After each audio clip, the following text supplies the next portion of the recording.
Assalamualaikum warahmatullahi wabarakatuh. Masih semangat Bapak Ibu sekalian? Iya, kita tidak berlama karena besok juga ada acara besar pagi hari. Assalamualaikum warahmatullahi wabarakatuh. Alhamdulillahirabbil alamin wassalatu wassalamu ala Rasulillah wa ala alihi wa sahbihi wa ma wala asyhadu an la ilaha illallah wa asyhadu anna Muhammadan abduhu wa rasuluhu amma ba'du. Pertama sekali kita ucapkan puji syukur kehadirat Allah Subhanahu wa taala dan selawat bering salam kepada junjungan kita Nabi besar Muhammad sallallahu alaihi wasallam. Kita diberi kesehatan dan kesempatan pada malam hari ini hadir di auditorium yang cukup megah ini dalam rangkaian bedah buku Gerakan Islam Berkemajuan karya Profesor Dr. Haidar Nasir MSI, Ketua Umum Pimpinan Pusat Muhammadiyah. Sebelum kita mulai, saya akan menyapa dulu yang terhormat Ketua Umum Pimpinan Muhammadiyah Bapak Profesor Dr. Haidar Nasir MSI beserta jajaran, Wakil Menteri Pendidikan Dasar dan Menengah Republik Indonesia Bapak Dr. Fajar Rijaul Haq MA, Ketua Umum Pimpinan Pusat Aisyah Ibu Dr. Apoteker Salma Orbania MKes beserta jajaran, para pimpinan wilayah Muhammadiyah, pimpinan wilayah Aisyah Sumatera Utara beserta jajaran, para badan pembina harian dan perguruan tinggi Muhammadiyah, Rektor Universitas Muhammadiyah Sumatera Utara, Profesor Dr. Agusani MAP. Narasumber hari ini yang berhadir ada Profesor Dr. Bambang Setiaji MSI, Ketua Majelis Pimpinan Pendidikan Tinggi Penelitian dan Pengembangan Pimpinan Pusat Muhammadiyah, Profesor Dr. Samsul Arifin MSI, Guru Besar UMM dan Dekan Fakultas Agama Islam Asosok Profesor Dr. Muhammad Qorib MA. Hadirin dan tamu undangan yang berbahagia. Bapak Ibu sekalian, kita telah masing-masing memegang satu buku. Buku ini cukup tebal. Tebalnya 734 halaman dan ada 7 bab. Bapak Ibu sekalian, di bab terakhir kesimpulan itu ada bercerita tentang pemimpin Islam berkemajuan. Saya berharap Bapak Ibu sekalian yang sudah memegang bukunya, apakah sudah dibuka plastiknya dan dibaca? Saya tanya lagi, Bapak Ibu sekalian yang sudah membaca dan mendapat bukunya, apakah sudah dibuka plastiknya dan dibaca? Nah, kalau yang belum, ini buku kalau dijual sangat mahal Bapak Ibu sekalian di Gramedia. Kalau kita lihat tebalnya sampai 734. Jadi marilah kita Bapak Ibu sekalian membacanya sedikit demi sedikit. Tentunya saya tidak akan berbicara tentang isi buku ini karena kita sudah berhadir 3 narasumber yang hebat, orang-orang yang hebat yang akan berbagi pengalaman. Cerita tentang buku ini mudah-mudahan bisa menginspirasi dan menambah wawasan kita. Sebelum saya panggil satu persatu, saya akan membacakan sedikit biodatanya. Pria ini lahir di Brebes, di Pacitan. 24 Desember 1956, menyelesaikan pendidikan doktor, PhD, studi ekonomi dan pembangunan UGM dan Monash University tahun 2001. Meraih jabatan fungsional sebagai guru besar ekonomi bidang tenaga kerja 2003, karirnya terus moncer dan bergerak secara dinamis. Di antaranya pernah menjabat Rektor UMS 2005 sampai 2017. Lanjut Rektor Universitas Muhammadiyah Kalimantan Timur 2017 sampai 2023. Menjabat Dewan Komisaris Bank Syariah Bukopin 2006 sampai 2017. Menjadi pengurus pimpinan pusat Muhammadiyah dari 25 sampai sekarang. Saat ini diamanai menjadi Ketua Majelis Dikti Litbang Pimpinan Pusat Muhammadiyah 2003 sampai sekarang. Dalam kepemimpinannya kita mengenal ada program 5.000 doktor Bapak Ibu sekalian. Kemudian 100.000 publikasi dalam jurnal ilmiah bereputasi demi memajukan dan mengembangkan PTMA.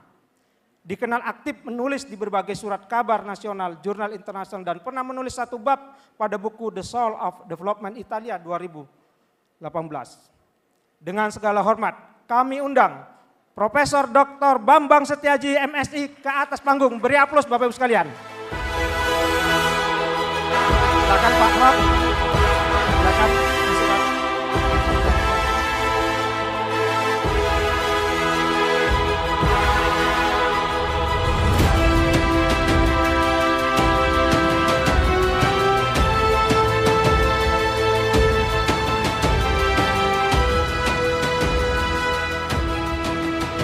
Baik, kita masuk ke narasumber yang kedua. Beliau ini dikenal sebagai sosok yang trendy, ramah, komunikatif, dan humoris.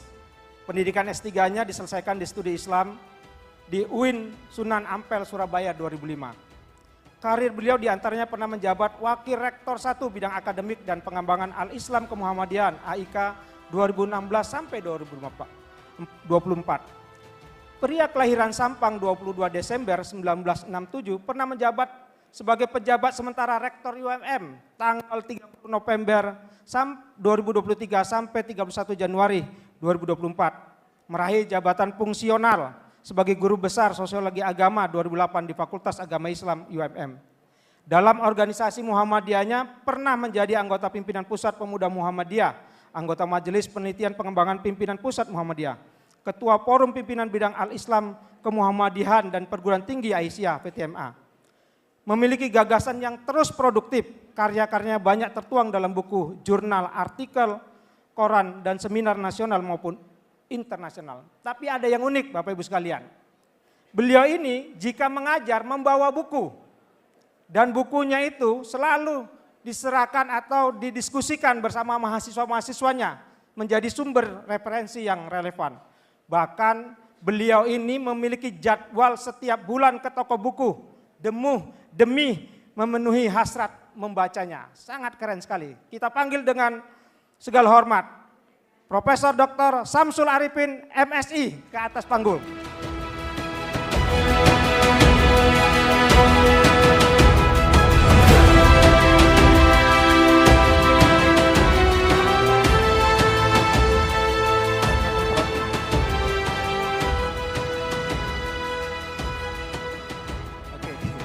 Suka barista dan tenis Prof ya? Iya. Baik, kalau berbicara tenis, mungkin tenis meja, maka kita akan relevan dengan pemateri kita atau pembedah kita yang ketiga. Pria satu ini lahir di Tandem Hulu, 3 Juni 1975. Menyelesaikan pendidikan Dr. S3 di UIN Syarif Hidayatullah. Sejak pelajar sudah aktif dalam bermuhammadiyah, seperti menjadi ketua IPM, ketua IMM, serta aktif di Pemuda Muhammadiyah. Pernah menjadi ketua majelis di PD Muhammadiyah Kota Medan, wakil ketua PW Muhammadiyah Sumut, kini diamanahi menjadi bendahara PW Muhammadiyah. Nah, kata Prof. Samsul Arif tadi, pria yang suka olahraga tenis meja ini, tentu Bapak Ibu sekalian tahu kan? Ayo siapa? Iya, pria yang suka olahraga tenis meja ini aktif dalam kegiatan internasional dan tenis meja. Dia pernah menjadi duta perdamaian di Seoul, Korea Selatan. Menyampaikan ceramahnya selama 1 bulan di New Zealand mewakili PP Muhammadiyah. Kegiatan akademik bersama PP Muhammadiyah di Arab Saudi. Bahkan menjadi utusan khusus Presiden ke Italia, Vatikan, Belanda dalam rangka dialog perdamaian. Sungguh luar biasa. Pernah meraih penulis terbaik majalah Suara Muhammadiyah tahun 2020. Dan Harmony Award yang diserahkan oleh FKUB. Di kampus dikenal dan menjadi dekan Fakultas Agama Islam sejak 2017 sampai 2025. Dengan segala hormat kami undang ayahanda kami Asok Profesor Dr. Muhammad Qori MA ke atas panggung. Beri aplaus Bapak Ibu sekalian.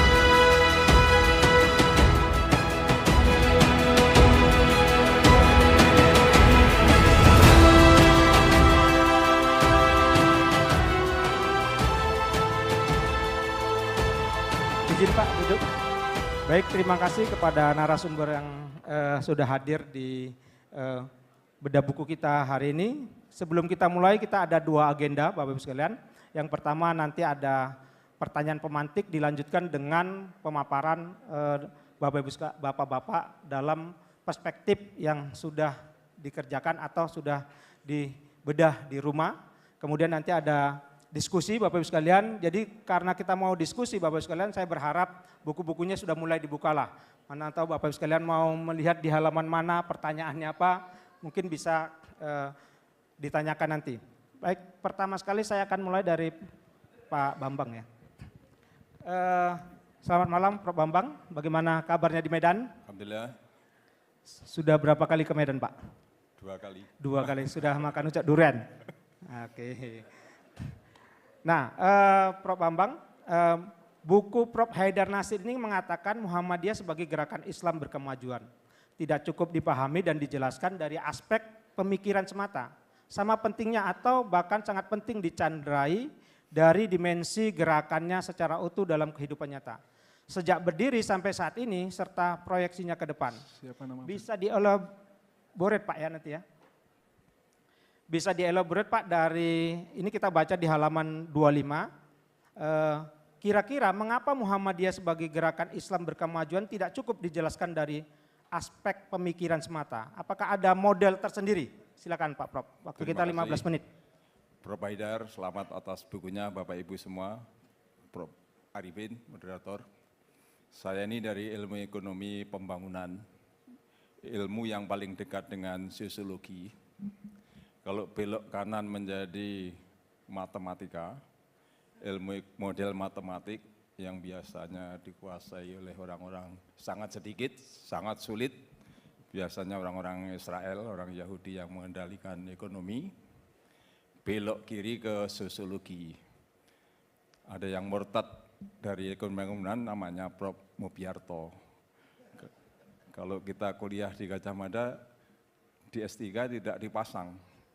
Karena yang muda-muda itu ke kanan, ke model matematik. Saya di tengah atau aliran yang bingung, tidak ke kanan, tidak ke kiri. Ya. Sebagai orang yang belajar ekonomi bangunan, saya mencoba menangkap apa yang ditulis Prof. Haidar ini dalam perspektif ekonomi bangunan. Jadi kalau di model dalam ekonomi bangunan itu seperti apa? Gerakan Islam itu juga gerakan Muhammadiyah juga gerakan pembangunan kan? Ingin sebuah masyarakat tertentu yang disebut masyarakat utama itu.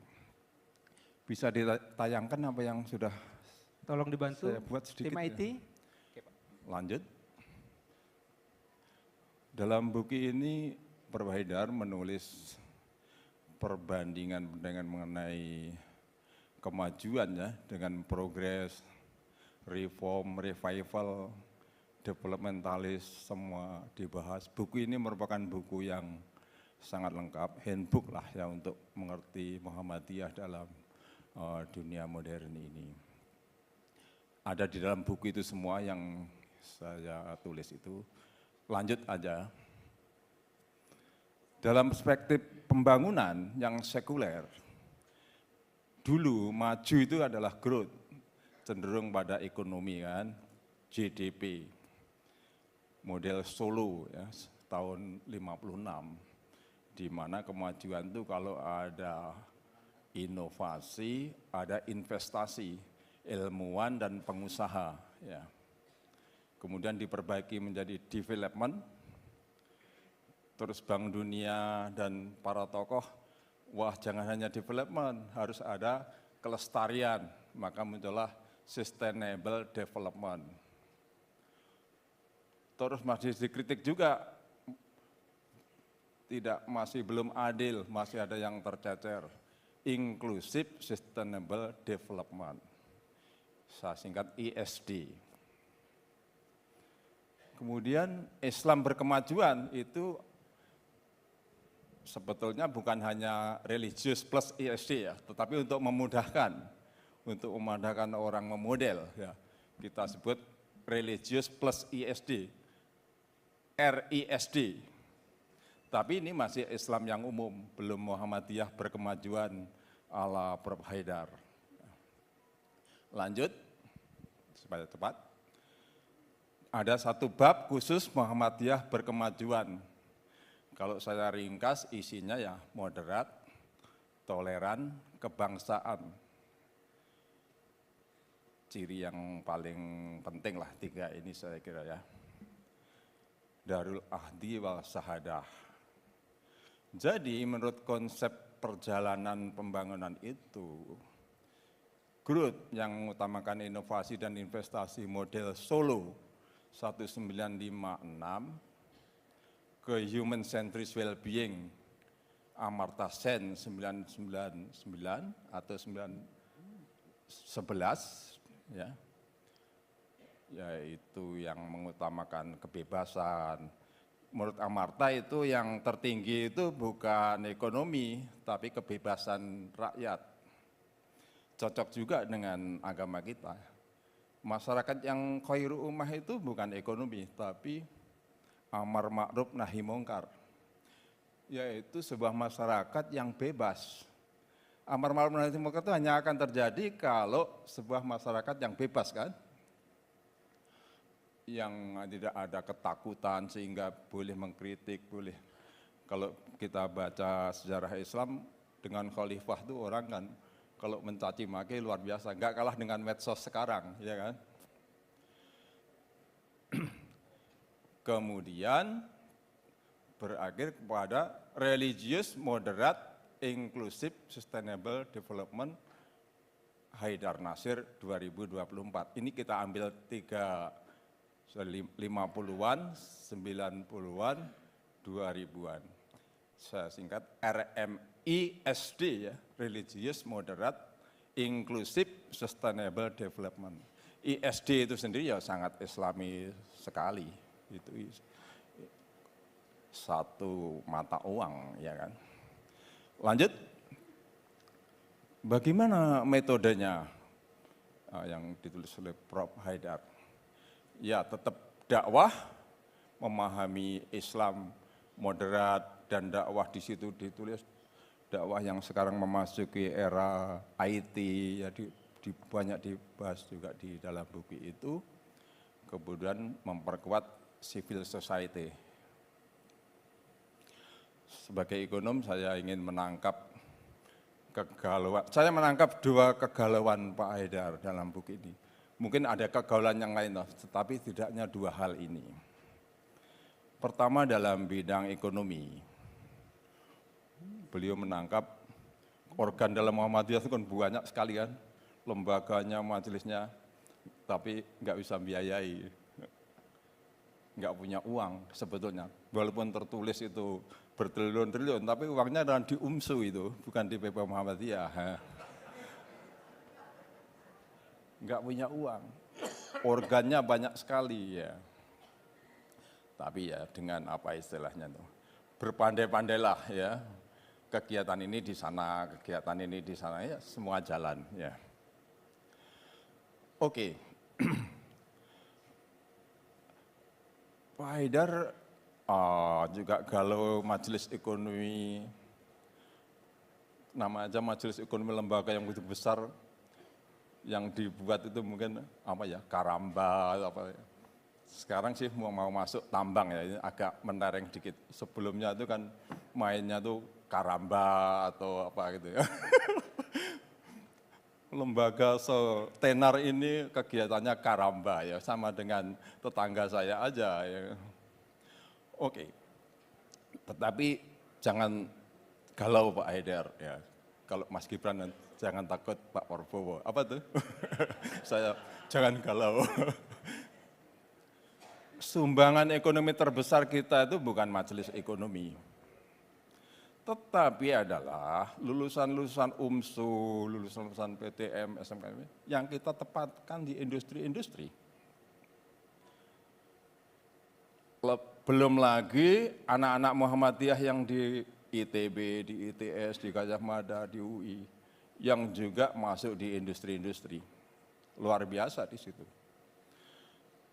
Memang ekonomi kita ini dikuasai oligarki, tapi orangnya kan sedikit, perusahaannya banyak, ribuan, yang menjalankan anak-anak kita semua. Anak-anak HMI, anak-anak aktivis Muhammadiyah, kemudian Islam-Islam perkotaan yang sudah sangat dekat dengan Muhammadiyah, aktivis ITS. Dan itu menguasai, ada klannya ya, United Tractor itu ITS. Nanti perbankan itu IPB atau itu tes itu kan berkali-kali, tapi pada ujungnya nanti ada wawancara. Biasanya kalau ITS, wawancara ketemu ITS, masuk. Bagaimanapun unsur subjektif ada. Tapi itu sudah dengan saringan 8 kali tes dan seterusnya. Kalau kita lihat seperti ini, sebetulnya peran ekonomi muamalah itu besar sekali. Kalau yang ada di tangan kita ini 1% aja. Tapi yang ada di umat kita itu 100 kali lipat. Yang kedua, Prof. Haidar ini gelisah dengan masalah minoritas ya, atau survei LSI yang mengatakan dari 9% ke 7%, ke 5% ya. Prof. Haidar gelisah. Apa iya toh? Saya enggak percaya itu. Ini datanya, tenang saja Pak Haidar. Ya. Lihat datanya. Datanya lihat, klik lanjut. Nah ini. Bapak Ibu semua, dalam dokumen Clifford Geertz tahun 60 ya, dikatakan tradisionalis itu petani, modernis itu non pertanian, perdagangan, industri. Orang-orang yang semangat untuk naik haji katanya, ya, dia semangat berbisnis. Jadi Muhammadiyah itu non pertanian. Pertanian tahun itu memang 80%. Sekarang Bapak Ibu tinggal 28%. Dan itu sudah termasuk perkebunan loh ya. Jadi tradisionalis itu sudah tinggal 28% menurut ini. Peran ekonominya tinggal sedikit sekali, tinggal 12,5%. SDM-nya masih 28%, perannya, produktivitasnya tinggal 12%. Tempat yang tidak produktif pasti pergi. Karena apa? Enggak layak untuk hidup. Orangnya 28%, hasilnya hanya 12%, pasti akan tergusur terus, akan pergi, urbanisasi terus. Kalau nanti sudah maju sekali, Amerika itu pertanian tinggal 2%. Jadi tetangga sebelah itu lebih gelisah daripada Pak Haidar. Lebih gelisah, ya. Lapangan apa itu, kalau itu benar Clifford Geertz itu mengidentifikasi pertanian, akan habis. Maka disebut tradisional atau antik. Barang antik itu banyak atau sedikit? Sedikit. Kalau banyak enggak disebut barang antik. Maksud saya bahwa dalam era modern, anak-anak yang tadi masuk di industri-industri United Tractor yang sudah enggak cocok lagi itu. Sebetulnya antara tetangga, dua tetangga itu kan sama saja Islam. Hanya manifestasi budaya aja kan. Malam Jumat tahlilan misalnya, Muhammadiyah kan enggak ada. Tapi anak-anak muda sekarang udah enggak bisa, pulang sudah jam 8 udah capek. Pengajiannya sudah lewat YouTube. Ya.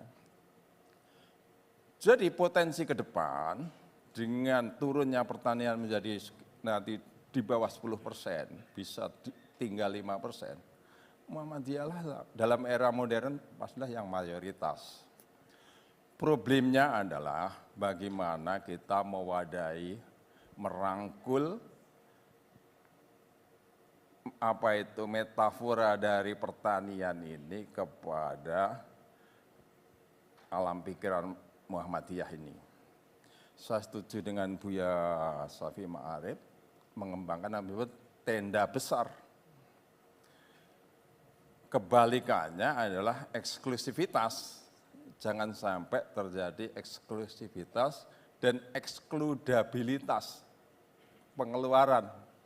Dalam apa itu keuangan publik itu ada excludability, derajat excludability, derajat untuk menafikan, ya, jangan sampai ada. Maka dari itu saran saya, Muhammadiyah ini harus merangkul. Saya tadi ke rumah sakit sini, padat, sempit, padat. Dan di Sumatera Utara hanya satu PKU saja. Saran saya, lulusan kita dokter kan 200 orang setahun. Oh udah, di kabupaten-kabupaten bekerja sama aja dengan Agenia. Kamu gedungnya, kami expert dan dokternya dari Muhammadiyah. Era ke depan harus merangkul. Agenia ini, ayo kamu gedungnya kita buat usaha bersama. Jadi maksud saya tenda besar itu jangan 100% sendiri, jangan excludability, jangan eksklusif. Wasatiyah itu artinya dalam statistik menuju ke 68%. Jadi distribusi itu 68% tengah, 13% kanan, 5% paling kanan, 13% kiri, 5% paling kiri. Wasatiyah itu artinya jadilah 68%, tariklah ke tengah. Wasatiyah banyak dibahas dalam buku ini, artinya berbagi merangkul. Enggak mungkin eksklusif itu pasti kanan atau pasti kiri. Jadi kita harus mengembangkan tenda besar. Syukur tema utamanya tenda besar provider. Lanjut terakhir, provider juga menulis kegelisahan mengenai global ya. Banyak dibahas Cina dan tentu saja Barat. Ya. Ini bagus juga mengembangkan, karena apa? RMISD tadi, Religious Moderate Inclusive Sustainable Development itu juga menjawab masalah dunia, di mana negara-negara maju itu menjadi agnostis, menjadi ateis, banyak bunuh diri. Negara Korea, Jepang banyak sekali. Bunuh diri itu adalah di dalam itu adalah angka yang menunjukkan kehancurannya. Tingkat bunuh diri itu menunjukkan kehancuran, kerapuan ya. Jadi merupakan suatu tawaran yang bagus konsep RMISD itu, pembangunan yang religius dan moderat, inklusif, sustainable. Bukan hanya untuk Indonesia tapi juga untuk dunia.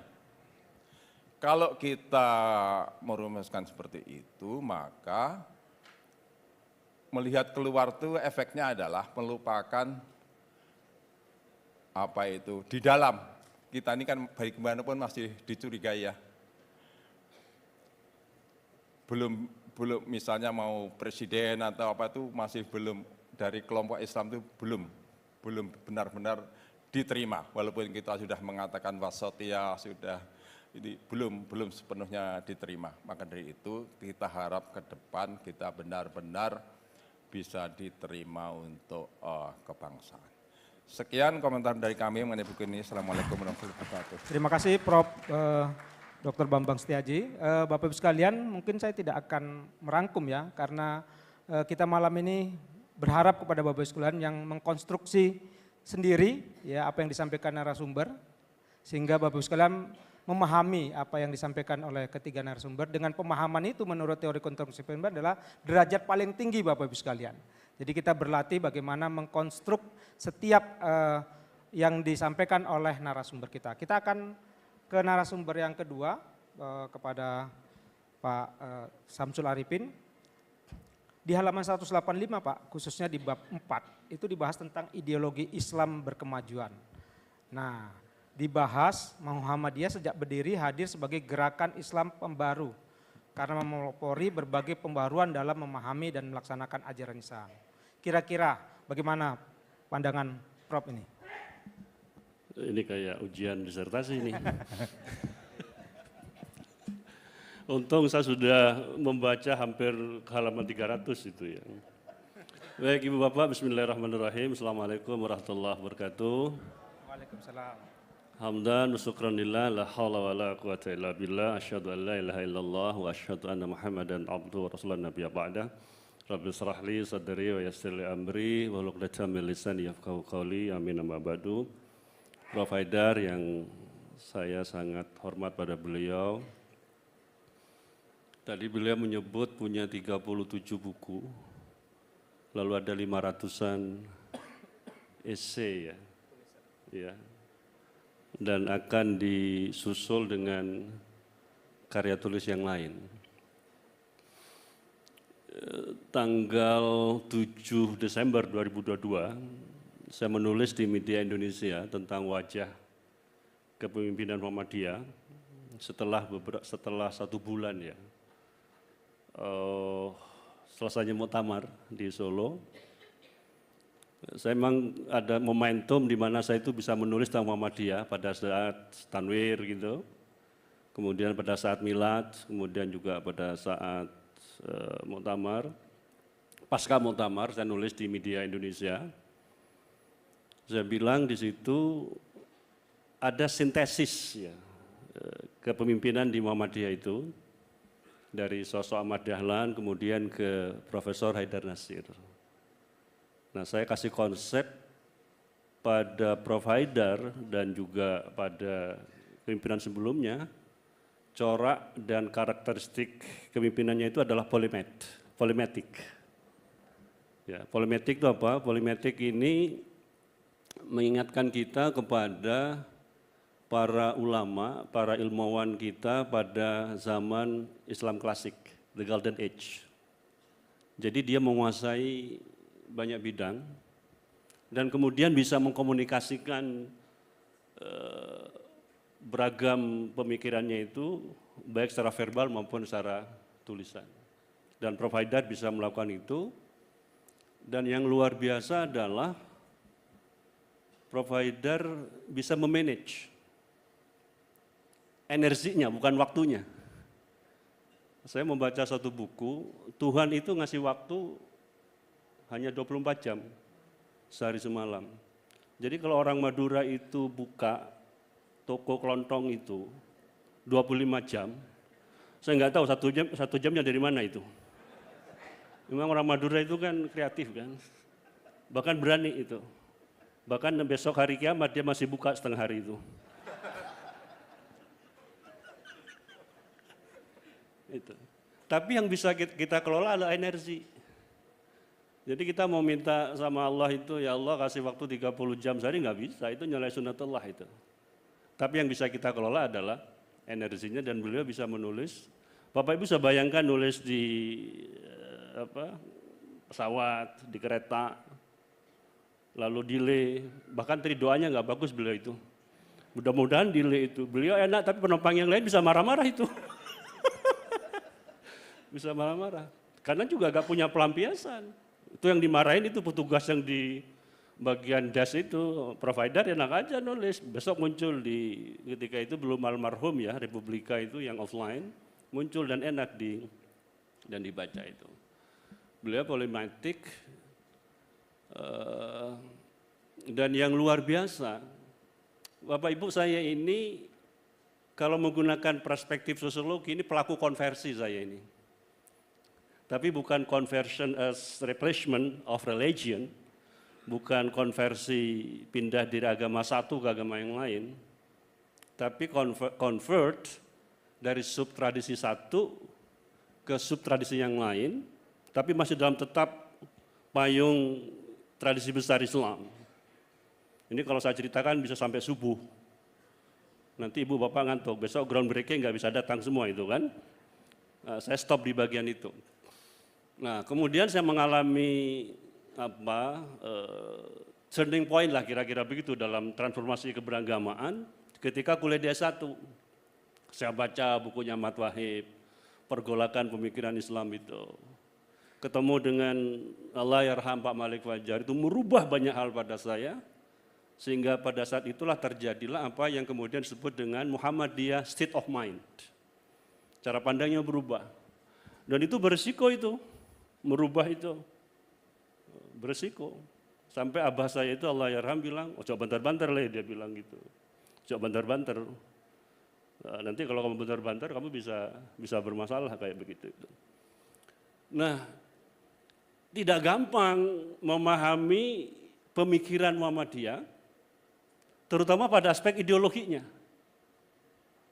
Bahkan ibu bapak, saya pernah ikut satu forum, Baitul Arqam atau mungkin Dul Arqam, ini kritik saya juga, itu kritik, tentang ideologi, tapi ini nggak bisa dipahami Prof. Haidar. Karena itu saya coba memetakan itu bisa Izin tim IT. bisa enggak itu ya? Mudah-mudahan bisa. Nah, ini saya coba mohon Bapak Ibu, terutama ini ada Mas Wamen, kemudian ada Mas Dirjen, ada Ustadz Agung, ada guru saya Ustadz Saad dan seterusnya. Mungkin nanti bisa dikoreksi, karena saya coba merekonstruksi bacaan saya, dan itu saya dibantu dengan apa yang dilakukan oleh provider. Jadi betul kalau di buku Jalan Baru Moderasi Beragama itu, betul ya Mas Dirjen ya itu. Beliau ini adalah ideolog, sintesis dari Ahmad Dahlan. Ahmad Dahlan itu kalau saya jelaskan di beberapa forum, itu nyaris seperti Sokrates. Nyaris seperti Sokrates. Sokrates itu kan tidak meninggalkan karya apapun. Tapi mengapa kita bisa membaca Sokrates? Dan saya pernah ziarah ke makbarohnya Sokrates di Athena itu. Ya, tapi nggak baca tawasul segala macam enggak itu. Enggak, itu nanti bid'ahnya bid'ah dolalah itu. Ini Muhammadiyah model apa gitu. Karena saya ini kan nantilah bukan di grup ini itu, bukan di forum ini. Nanti dikira curhat saya itu kan. Itu. Kenapa kita bisa baca Sokrates? Karena dia punya murid Platon atau Platon. Orang-orang di negara menyebutnya Platon, pakai N. Dia yang kemudian menyampaikan dan menuliskan. Ahmad Dahlan itu nyaris gak punya buku. Tapi untung ada kayak Suja, saya sempat termehek-mehek membaca buku itu, di bagian episode Ahmad Dahlan nyaris telanjang gitu. Nyaris telanjang, saya itu air mata, ya Allah saya ini dapat kehidupan di Muhammadiyah. Saya pernah bilang sama istri, kita hidup dan diberi kehidupan oleh Muhammadiyah, saya bilang gitu. Rumah yang kita tempati dan seterusnya itu adalah kehidupan di Muhammadiyah, saya bilang. Di bagian itu ketika Kiai Suja bilang Ahmad Dahlan nyaris telanjang itu, saya udah nggak bisa menahan air mata itu. Saya juga mengagumi Kiai Hajid, provider, dan Bapak Ibu di UMM itu sekarang ada gerakan literasi Al-Quran. Enggak ada kurikulumnya. Di rapat saya bilang, coba itu baca Ki Hajid, sampai kayak bukunya Khairah Hajid. Itu menarik saya bilang, 7 falsafah dan 17 kelompok ayat Al-Quran. Saya bilang ke panitia, saya sempat kepikiran dan sampai sekarang masih terobsesi, ingin menulis tentang tafsir sosial terhadap 17 kelompok ayat Al-Quran yang direkonstruksi oleh Ki Hajid. Itu menarik. Coba Ibu Bapak perhatikan yang ayat pertama itu tentang hawa nafsu itu. Itu sangat kontekstual dan relevan dengan sekarang ketika orang, provider sering mengatakan terjadi nihilisasi etik moral sekarang itu. Ahmad Dahlan mengingatkan kepada kita betapa syahwat itu telah menjadi Tuhan itu. Biasanya kalau kita ditanya ayat apa yang dibaca, Al-Ma'un. Provider, kemarin saya ketemu dengan diaspora Muhammadiyah, diaspora Muslim di Melbourne, di Australia. Dia bukan orang Muhammadiyah, Prof. Bambang, tapi dia menjadi perintis pendirian Muhammadiyah Australia College. Dia menjadi boarding of director di MEC itu. Bapak kok bisa jadi Muhammadiyah? Saya tertarik dengan Al-Ma'un. Saya tertarik dengan kerja-kerja fungsional Muhammadiyah. Dan dia sekarang menjadi engage, menjadi terlibat di Muhammadiyah. Biasanya kita itu Al-Ma'un, Al-Ashar, padahal Kiai Hajid itu mengatakan ada 17 kelompok ayat Al-Quran, dan saya bilang ke teman-teman itu dibaca, dan sekarang menjadi bacaan sehingga menjadi tahu kita itu. Klaster ayat Al-Quran yang menjadi obsesi Kiai Haji Ahmad Dahlan. Tapi Ahmad Dahlan tidak menuliskan secara sistematis ideologi Muhammadiyah. Beda dengan misalnya Hasan al-Banna. Beda dengan misalnya Hitler di Mein Kampf. Beda dengan Cak Nur. Setelah dia dari Amerika, di Timur Tengah, dia nulis NIK. Ahmad Dahlan tidak. Tapi pada Ahmad Dahlan, kita mendapati dia sebagai living ideology. living curriculum, living values. Menyatunya antara perkataan, menyatunya dengan perasaan, dan menyatunya dengan tindakan. Dia menjadi living ideology, ideologi yang hidup. Menjadi living curriculum, menjadi living values. Tidak nulis. Dan provider hadir, antara lain, mencoba merekonstruksi secara sistematis ideologi Muhammadiyah itu, dan itu saya coba gambarkan, next. Terus, itu dia, yang saya coba bikin, agak ruwet itu. Ini dia, agak ruwet. Saya nggak tahu ini benar apa enggak ini. Nggak tahu, mohon nanti di review provider dan Bapak Ibu, Ibu Aisyah juga, dan perempuan yang luar biasa yang menjadikan provider tidak hanya produktif tapi juga prolific gitu. Pasti ada perempuan yang jauh lebih produktif agar luar biasa. Saya di rumah itu kalau udah nulis, istri sering mendekat. Habis itu nggak jadi nulis saya gitu loh. Nggak jadi nulis. Saya bilang, "Mbok kamu kayak Pak Dawam gitu loh, kayak provider," saya bilang itu. Jadi nggak nulis itu kan. Padahal saya juga sudah menjauh, Mas Arifin. Saya itu punya kafe di rumah itu. Namanya The Solitary Cafe, kafe soliter. Jadi soliter itu kemenyendirian, keheningan itu. Saya kalau mau baca, kalau ingin nulis, baca di situ gitu. Ini masih ada gangguan dalam tanda kutip itu kan. Beda dengan Prof. Nur, dengan Ibu Nur kita itu. Namanya juga Nur gitu.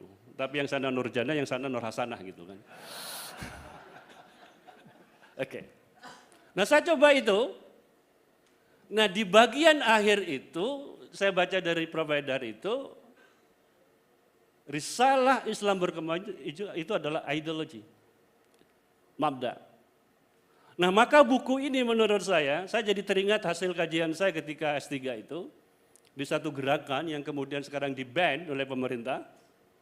Dia punya konsep mutabanat dan ghairu mutabanat. Jadi ada buku, ada kitab yang memang harus dibaca. Dan provider di buku itu bilang, ini kalau pimpinan jangan hanya bilang Muhammadiyah itu gerakan amar ma'ruf nahi mungkar, selesai di situ. Tajwidnya lupa di anggaran dasar itu. Provider bilang di situ, ini kalau pimpinan hanya ngomong Muhammadiyah itu adalah gerakan Islam amar ma'ruf nahi mungkar lalu lupa sama tajdidnya, itu berarti tidak memahami. Nah di gerakan yang saya teliti itu ada konsep mutabanat, itu harus dibaca. Sudah mau habis?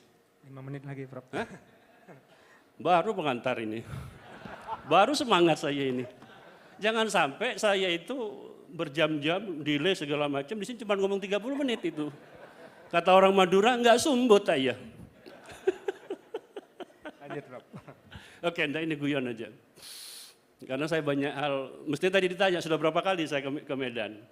Beliau 2 kali, saya sudah 3 kali. Dan insya Allah nanti keempat dan kelima kalinya. Karena provider menulis buku, nanti saya diundang lagi. Dan saya itu dapat keberkahan dari beliau. Ini orang Muhammadiyah kok ngomong keberkahan gimana ini? Mungkin karena muasalnya bukan dari Jawa, tapi dari Madura kan? Kan begitu. Saya sangat appreciate ketika Bu Rosa ini langsung direkomendasi oleh provider. Saya gemeter itu. Waduh ini nggak tanggung-tanggung provider yang merekomendasi karena itu luar biasa. Oke. Nah, jadi kembali ke tadi itu Bapak Ibu, jadi ada kitab yang memang harus dibaca. Dan menurut saya yang ini sampai ke risalah itu harus dibaca. Dan buku ini adalah yang ghairu mutabanat. Karena apa? Karena buku ini merupakan, tentu ini kan first hand gitu ya. Orang dalam, insiders. Dan dikatakan oleh beberapa kawan ideolog di buku itu, di buku Jalan Baru moderasi beragama itu. Ya. Mengapa saya katakan ghairu mutabanat? Artinya ini sunnah muakkad kalau dibaca. Ya, sunnah muakkad. Nggak tahu pahalanya berapa, saya nggak tahu. Nanti silakan Ustaz Saad yang bisa memberikan dalil itu. Nah itu kan gampang itu bahasa Arabnya itu kan. Begitu. ini akan memperkaya bacaan kita tentang risalah Islam berkemajuan yang diputuskan di Muktamar ke-48 di Solo itu yang luar biasa. Lahir risalah Islam berkemajuan dan saya bisa coba terus. Ini next terus. Oke, terus saja sampai ini luar biasa PowerPoint ini. Ini PowerPoint ada power, ada poinnya juga ini. Oke, stop di situ. Nah, di bagian itu. Karena ada PowerPoint, ada power tapi nggak ada poinnya. Ada poin tapi nggak ada powernya gitu loh. Oke. Nah, ini saya coba buat ringkasan Bapak Ibu. Setelah tadi berkelana berbagai macam fase ideologi itu, dan saya jelaskan konteksnya. Saya pernah bingung itu. Saya tanya ke kawan-kawan, itu kok ada masalah 5 itu gimana itu? Tanya ini, tanya itu, nggak dapat. Lalu saya dapat di internet itu, oh itu luar biasa. Dan saya baca juga bukunya kayak Mas Mansur. Luar biasa itu. Ketemu itu, kenapa lalu muncul masalah 5. Konteksnya apa, maksudnya apa gitu. Nah ini maksud saya di risalah itu, kalau dalam tradisi keilmuan Islam ada sarah. Mungkin kita bikin sarahnya itu. Misalnya ini yang karakter tes 5 dan seterusnya itu, tauhid itu apa, wasatiyah itu apa. Dan itu sudah disampaikan oleh Prof. Haidar dengan buku ini. Dan saya baca Prof sampai, ini saya tuh jarang baca buku sampai saya lipat-lipat, nanti saya sampaikan ke Pak Denny Asyari ya. Saya sampaikan karena ada beberapa catatan saya, itu biasa ya, ada typo segala macam, ada redundant dan seterusnya. Sehingga mudah-mudahan nanti ketika dicetak lagi, bagus, nanti di launching di Makassar, lalu Prof. Haidar itu Pak Samsul minta jadi narasumber, itu asik itu kan. Kira-kira begitu gitu. Nah, tadi pertanyaannya apa? Sudah dijawab ya? Udah Pak. Ternyata sudah dijawab. Jadi kira-kira begitu, maka menurut saya Ibu Bapak, Prof. Haidar itu ingin melakukan eksplorasi, elaborasi, penguatan terhadap ideologi Muhammadiyah. Dan tadi beliau mengatakan Muhammadiyah itu adalah gerakan. Dan saya juga belajar teori social movement. Salah satu aspek penting dari social movement itu adalah ideologi, mabda. Yang itu harus kita pahami, harus diinternalisasikan, harus diwujudkan termasuk risalah Islam berkemajuan itu. Saya tadi cerita, bentar lagi ya. Waktu di Melbourne itu, Prof. Haidar, Mas Dirjen, Mas Wamin, dan Bapak Ibu sini, saya itu nggak bisa nahin air mata itu. Ketika mengikuti graduation, wisuda, yang dilakukan oleh Muhammadiyah Astra College. Saya dapat grant dari Kementerian Agama, sehingga saya bisa ke situ. Ini luar biasa. Muhammadiyah, bukan di Yogyakarta, bukan di Medan, tapi di Australia, di mana Islam itu merupakan small minority. Dan Muhammadiyah itu anggotanya bisa dihitung jari. Small minority, kalau Bapak Ibu punya konsep lebih kecil dari small, tiny ya Mas Dirjen, itu silakan dipakai. Tapi Muhammadiyah di Melbourne itu menjadi creative minority. Creative minority. Ini satu konsep yang bisa kita ambil dari Arnold Toynbee, seorang sejarawan. Kita ini minoritas tapi kreatif. Dan itu dibuktikan di Melbourne, dan itu menjadi media dakwah, menjadi agent, dan waktu periodenya Prof. Haidar bicara tentang mondialisasi, internasionalisasi, dan di MEC itu kita bisa menginternasionalisasikan Islam Muhammadiyah, dengan cara begitu banyak orang tertarik kepada Muhammadiyah. Karena itu menurut saya, di samping ini dipahami, dihayati, diaktualisasikan saya kira juga penting di berbagai macam tempat, persis seperti di kesimpulan Prof. Haidar di buku yang tebal itu. Saya kira itu ya. Ini masih pengantar loh. Terima kasih Pak Samsul atas pemaparannya. Baik Bapak sekalian, kita akan masuk kepada pemateri kita yang ketiga. Tentunya saya membaca pada bab pendahuluan yang berisi banyak kesaksian Barat, diantaranya Robert Hefner, antropolog pengamat Islam terkenal dari Boston University Amerika, antropolog Jepang Nakamura, dan cendekiawan termuka Indonesia termasuk Prof. Nurholis Majid. Nah, kira-kira bagaimana Pak Qorib memandang kesaksian-kesaksian ini sehingga Islam di Indonesia itu yang awalnya dinilai marginal tapi malah sebaliknya gitu.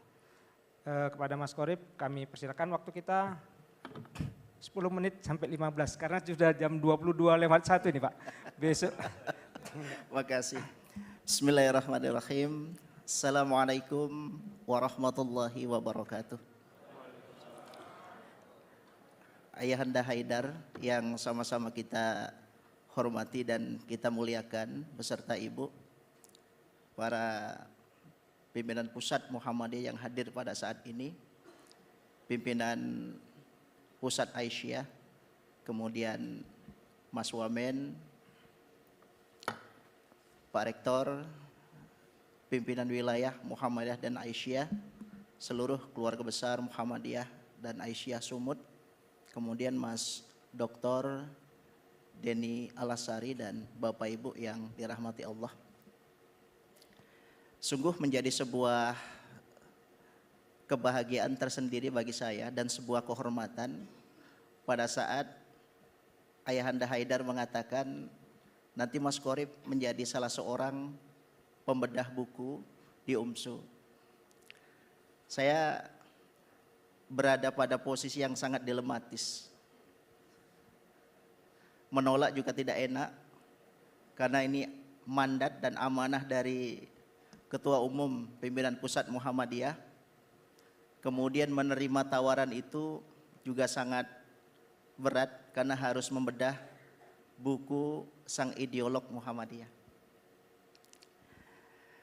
Bapak Ibu, pernah satu ketika saya satu pesawat dengan Ayahanda Haidar dan kebetulan penerbangan kami dari Medan ke Pekanbaru memakan waktu sekitar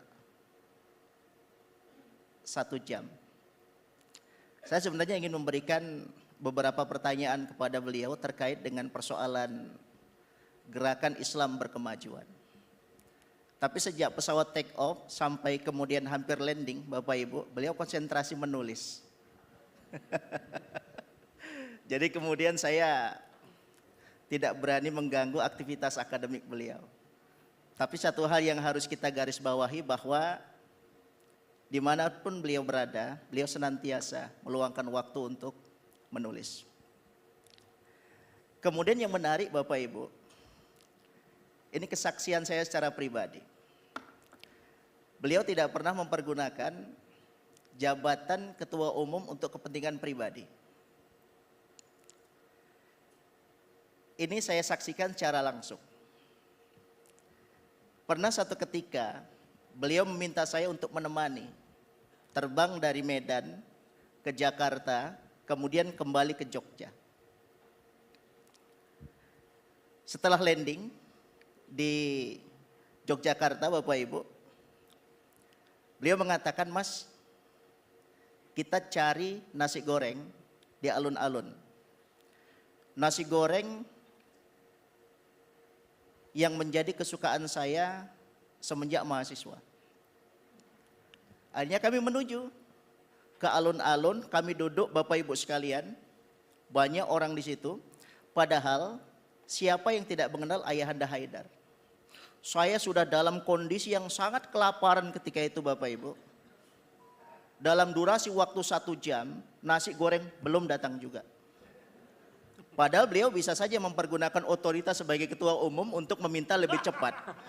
Tapi itu tidak beliau lakukan. Ini yang sangat luar biasa. Aplaus untuk beliau Bapak Ibu.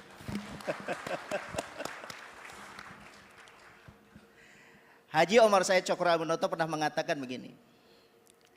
Andai kata Anda ingin menjadi pemimpin di masa depan, maka ada 2 hal yang harus Anda penuhi.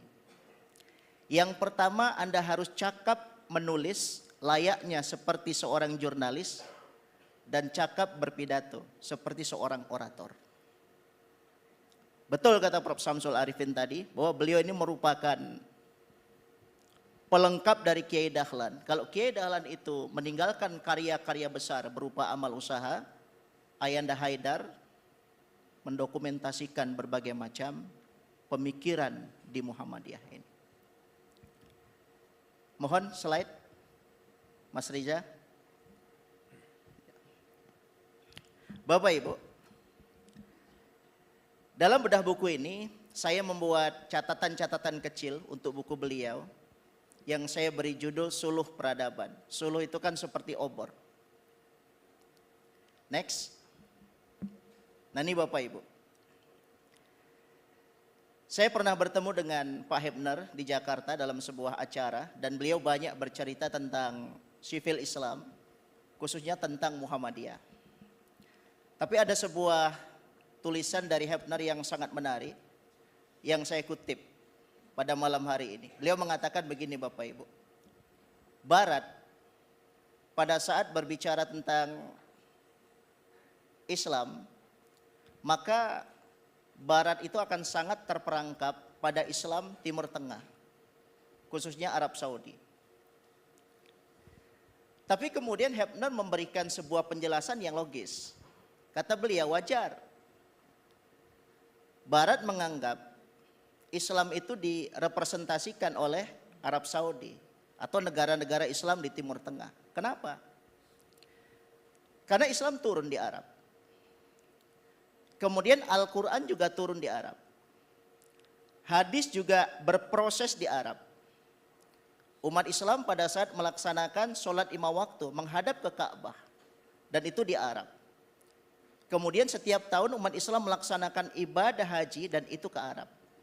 Wajar kalau Barat kemudian mindsetnya, wawasannya tentang Islam itu terbelenggu bahwa Islam itu hanya ada di Timur Tengah. Next. Bapak Ibu,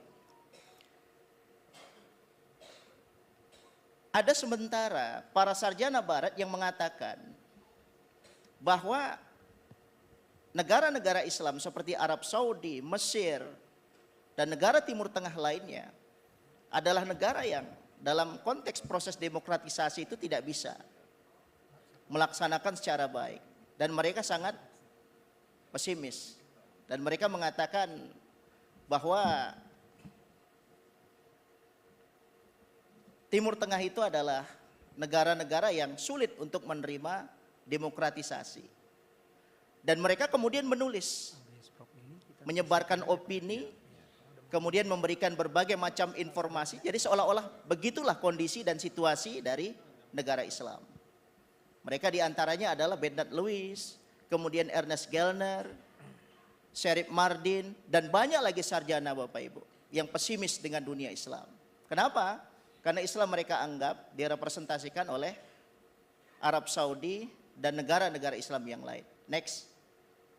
Nah Bapak Ibu, kalau kita lihat data dari Pew Research tahun 2015, jumlah umat Islam pada saat ini 1,8 miliar. Nah 20% itu merupakan etnis Arab dari 1,8 miliar. Artinya jumlah umat Islam yang ada di Timur Tengah itu berjumlah 360 juta. 80% itu non-Arab.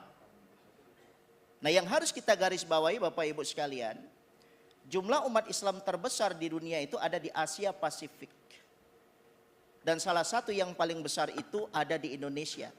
Dari 280 juta penduduk Indonesia, 230 juta itu adalah umat Islam. Next. Nah Bapak Ibu, dua buku menarik dari Robert Hebner tentang Islam Indonesia. Yang pertama Sipil Islam itu tahun 2000, pada saat saya bercerita kepada beliau tentang Sipil Islam, beliau mengatakan, itu Pak bukunya sudah terlalu lama. Ada buku saya yang agak lebih baru, yaitu Islam and Citizenship in Indonesia. Di kedua buku itu juga disinggung terkait dengan persoalan sipil Islam, peran Muhammadiyah dalam konteks pendidikan, pelayanan sosial, dan kemudian kesehatan. Next. Nah Bapak Ibu, Hebner mengatakan begini, Islam Indonesia selama ini disisihkan dan dimarginalisasikan. Namun kini yang terjadi sebaliknya. Islam Indonesia dijadikan rujukan terutama karena kontribusi yang diberikan oleh lembaga-lembaga pendidikan Islam. Nah Bapak Ibu sekalian, ini sebagian besar kan warga persyarikatan. Nah kalau kita berbicara tentang persoalan pendidikan Islam di Indonesia, maka asosiasi pemikiran kita pasti akan ke Muhammadiyah sebagai salah satu dari sipil Islam yang sangat berhasil dalam konteks pendidikan. Next. Nah Bapak Ibu, ini ciri-ciri dari sipil Islam. Yang pertama adalah toleran, yang kedua adalah pluralis, yang ketiga demokratis, inklusif, humanis, dan pro perubahan. Next. Nah Bapak Ibu, salah satu dari sipil Islam itu adalah Muhammadiyah. Dan Muhammadiyah itu seperti disampaikan oleh Ayahanda Haidar itu merupakan role model dari Islam berkemajuan itu. Jadi kalau kita ingin melihat bagaimana implementasi dari Islam berkemajuan dalam kehidupan sehari-hari, maka lihatlah Muhammadiyah. Next. Nah Bapak Ibu, dalam pandangan saya secara pribadi, bahwa buku Gerakan Islam Berkemajuan itu adalah definisi utuh untuk Islam berkemajuan. Jadi kalau sekiranya kita ingin membaca tentang Islam berkemajuan, maka mari sama-sama kita baca buku Ayahanda Haidar Nasir yang tebalnya itu 734 halaman. Ini sangat luar biasa Bapak Ibu. Next. Ada beberapa pendekatan yang digunakan dalam buku Gerakan Islam Berkemajuan ini. Yang saya amati Bapak Ibu, yang pertama adalah pendekatan teologis, kemudian yang kedua adalah pendekatan historis, pendekatan sosiologis, pendekatan ideologis, dan pendekatan faktual. Nah, pendekatan yang terakhir itu membuktikan dan menunjukkan bagaimana sebenarnya peran dan fungsi Muhammadiyah untuk kebangsaan, kemudian untuk kemanusiaan global. Next. Nah Bapak Ibu, saya banyak membaca buku-buku yang ditulis oleh Ayahanda Haidar Nasir. Tapi yang menarik Bapak Ibu sekalian, ada kutipan-kutipan ayat Al-Quran yang senantiasa konsisten. Beliau kutip dan beliau cantumkan. Yang pertama adalah surah Al-Alaq ayat 1-5 yang dibacakan oleh Qori kita tadi. Ini ayat yang terkait dengan kalau dalam bahasa beliau adalah Islam sebagai dinul hadarah. Karena peradaban itu harus dimulai dari gerakan literasi. Tak hanya membaca, tak hanya menulis. Kalau kata Prof. Bambang tadi, itu adalah menjadi pusat-pusat riset atau pusat-pusat penelitian yang terbaik. Kalau dalam bahasa Ayahanda Haidar itu membangun pusat-pusat atau amal usaha unggulan. Nah kemudian Bapak Ibu sekalian, ayat kedua yang senantiasa beliau kutip itu adalah Al-Anbiya. Ayat yang ketujuh Bapak Ibu. Di situ adalah misi kemanusiaan. Dan ini penting sekali Bapak Ibu. Kemudian ayat yang ketiga adalah Al-Asr 1-3. Kemudian Al-Ma'un. Itu dua surah pendek yang senantiasa disampaikan oleh Kiai Dahlan kepada para santrinya. Kalau Al-Asr itu kan selama 7 bulan berturut-turut. Kemudian Al-Ma'un itu Bapak Ibu selama 3 bulan berturut-turut. Saya pikir tidak hanya teologi Al-Ma'un yang harus kita populerkan, tapi juga teologi Al-Asr. Ini sangat penting dan kita nggak boleh lupa terkait dengan persoalan ini Bapak Ibu sekalian. Nah kemudian yang ketiga, ayat yang senantiasa beliau kutip adalah Al-Baqarah ayat 143. Wa kadzalika ja'alnakum ummatan wasata. Umat yang pertengahan. Nah umat yang pertengahan itu yang bagaimana Bapak Ibu? Yang betul-betul di tengah itu Bapak Ibu sekalian. Nah kalau kita pakai istilah Pak Quraisy Shihab itu, beliau mengistilahkan sirat Bapak Ibu. Kalau dalam pengajian-pengajian tradisional itu sirat kan diartikan dengan rambut dibelah 7 atau dibagi 7. Kecil sekali. Tapi kalau menurut Pak Quraisy Shihab kan tidak seperti itu. Sirat itu sebenarnya sangat lebar Bapak Ibu sekalian. Ada orang-orang yang menyeberang sirat itu di pinggir sebelah kanan dan ada di pinggir sebelah kiri. Di pinggir sebelah kanan itu akan tidak selamat. Kemudian pinggir sebelah kiri juga tidak selamat. Yang selamat itu yang berjalan di tengah-tengah. Itulah yang disebut dengan gerakan wasatiyah. Kalau sekiranya kita meminjam terminologi dan interpretasi dari Pak Quraisy Shihab itu. Nah kemudian ayat yang ketiga yang senantiasa, selanjutnya yang senantiasa dikutip oleh Ayahanda Haidar Nasir itu adalah surah Al-Baqarah ayat 257. Allahu waliyul ladzina amanu yukhrijum minadh dhulumati ilan nur. Ada kata nur di situ Bapak Ibu sekalian. Jamaknya adalah anwar yang artinya adalah cahaya. Bahkan ada satu tulisan yang sangat menarik. Ini warga perserikatan harus menjadi nur, harus menjadi cahaya, menerangi Bapak Ibu sekalian, bukan menjadi nar. Kalau nar itu memprovokasi. Ada tulisan yang sangat menarik terkait dengan persoalan itu. Nah, kemudian selanjutnya yang senantiasa dikutip dalam banyak buku, tidak hanya dalam buku ini Bapak Ibu sekalian, yaitu Ali Imran ayat 110. Kuntum khaira ummatin ukhrijat linnas ta'muruna bil ma'rufi wa tanhauna 'anil munkari wa tu'minuna billah. Nah, dalam konteks ini Ayanda Haidar itu meminjam interpretasi dari Pak Kunto Wijoyo almarhum. Ayat itu melahirkan beberapa penafsiran. Yang pertama adalah transendensi, yang kedua liberasi, yang ketiga emansipasi, dan yang keempat adalah humanisasi. Ini menjadi sebuah kekuatan dari gerakan Islam berkemajuan yang sangat luar biasa. Next. Ya, ya terus. Iya. Ini.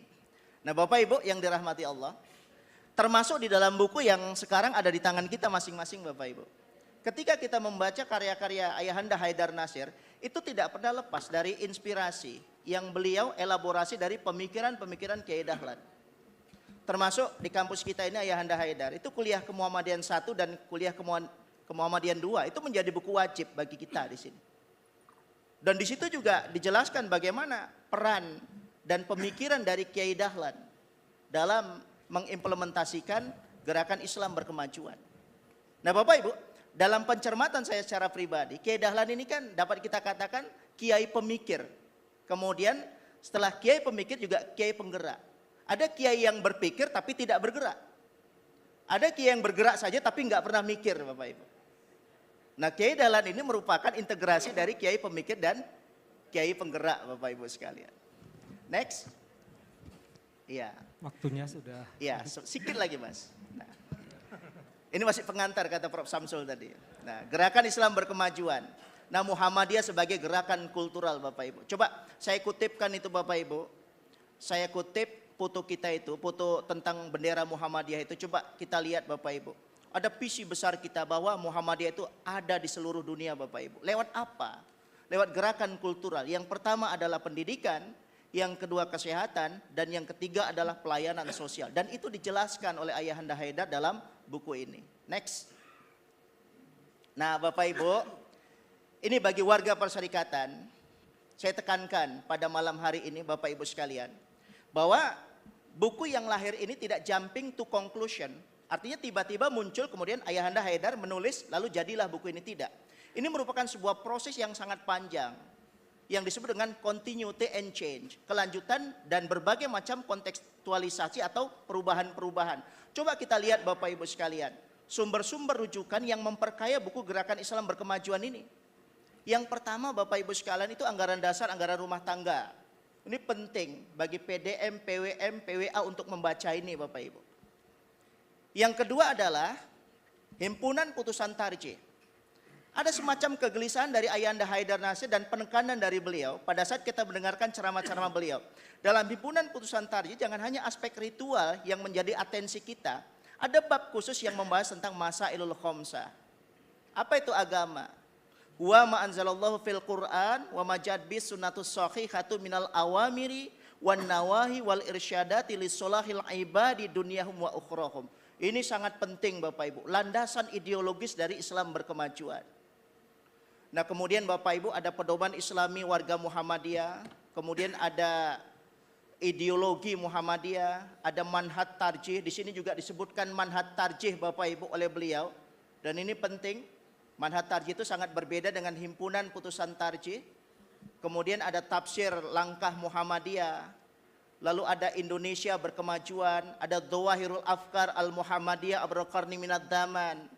Kemudian ada Dhawahirul Afkar Al-Muhammadiyah Liqarni Tsani Bapak Ibu yang tadi disebutkan oleh Ayahanda Haidar, dan ini merupakan inspirasi besar lahirnya buku gerakan Islam berkemajuan ini. Dan yang terakhir Bapak Ibu yang warna biru itu kita lihat Risalah Islam Berkemajuan. Ini Kang Hilman, dirjen kita pernah menekankan pada saat Baitul Arqam top manager di Sumatera Utara ini. Ini harus kita baca. Tidak boleh tidak kita baca, hanya kita geletakkan saja. Karena isinya sangat luar biasa. Menggambarkan sosok Muhammadiyah yang sesungguhnya. Dan ini merupakan sistematisasi dari Islam berkemajuan. Yaitu risalah Islam berkemajuan itu Bapak Ibu sekalian. Next. Ya, Bapak Ibu coba kita lihat. Ayanda Haidar dalam buku ini tidak ingin hanya berpikir saja Bapak Ibu, tapi beliau juga ingin membuktikan bahwa Islam berkemajuan itu kita lihat Bapak Ibu dalam implementasi dan prestasi yang diraihnya Bapak Ibu. Amal usaha Muhammadiyah. Untuk pesantren kita sekarang sudah 440. Di Sumatera Utara ini ya ada 3 pesantren ya. Pesantren Kuala Madu, Ahmad Dahlan dan Kerasaan. Sekolah juga sangat banyak. Nah, kemudian ada PAUD, ada SD, kemudian ada SMP, ada SMA, ada perguruan tinggi dan seterusnya. Inilah implementasi dari Islam berkemajuan itu. Islam itu harus empirik, tidak boleh hanya sebatas teori kata beliau. Next, Bapak Ibu. Ya, spirit buku Gerakan Islam Berkemajuan, ini Bapak Ibu. Ini saya pikir novelty yang saya dapatkan dari sini. Yang pertama, stay relevant. Dalam konteks seperti apapun, Al-Quran dan Sunnah itu tetap menjadi pedoman bagi kita. Menjadi muslim yang baik, kemudian tetap mencintai budaya Indonesia sejauh budaya itu sesuai dengan Al-Quran dan Sunnah. Menjadi seorang muslim pada sisi tertentu juga menjadi warga Indonesia pada sisi yang lain. Nah kemudian yang kedua Bapak Ibu, liberal art. Nah, ini penting. Liberal art yang saya maksud di sini Bapak Ibu adalah satu cabang keilmuan yang menuntut kita untuk memperhatikan berbagai macam perkembangan zaman. Jadi liberal art di sini bedakan dengan gerakan liberal itu yang senantiasa kita bahas di pengajian-pengajian itu, bukan itu. Tapi liberal art dalam buku ini bagaimana kita mempergunakan nalar kita untuk memprediksi berbagai kemungkinan yang terjadi pada masa yang akan datang. Termasuk diantaranya adalah artificial living Bapak Ibu.